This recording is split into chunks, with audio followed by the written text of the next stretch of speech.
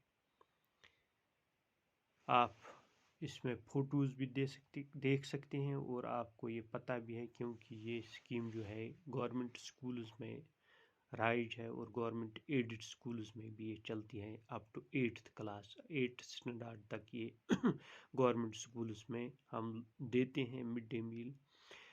Mid day meal scheme کا سب سے بڑا فائدہ جو ہے یہاں پر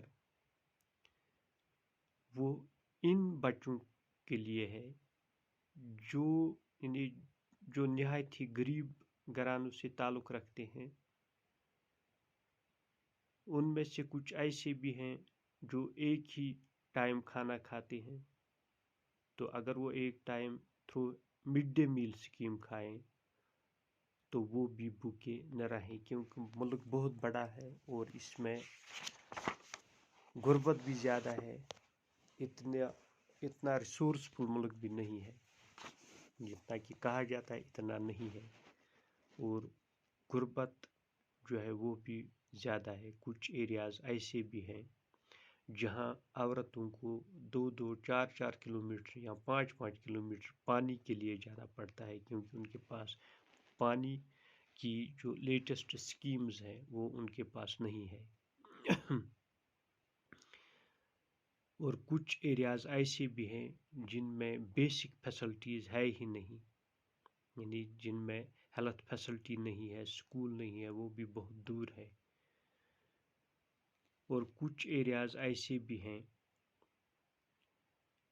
جہاں کے جو کھیت ہیں یعنی وہ زیادہ تر سوکھے ہی رہتے ہیں، وہ زیادہ تر تامل ناڈو میں ہے، راجستھان میں کچھ ایریا ہے، تامل ناڈو میں کچھ ایریا ایسے بھی ہیں جہاں 2-4 سال بارش پڑتی ہی نہیں ہے، تو وہاں کون سا فصل اگے گا یہ تو آپ خود ہی جانتے ہیں، جہاں پانی ہی نہیں ہو تو وہاں کون سا فصل اگے گا۔ تو ایسے بھی ایریاز ہیں، تو ان ایریاز میں جو لوگ رہتے ہیں ڈیفینیٹلی ان کے پاس اگر کوئی جاب وغیرہ ہے سرکاری یا کسی پرائیویٹ ادارے میں اگر وہ کام کرتے ہیں تو اس کے مادھیم سے انہیں پیسہ مل سکتا ہے، ادروائز وہ وہاں کون سی کھیتی کریں گے، کیا کریں گے، تو وہ اللہ ہی جانتا ہے۔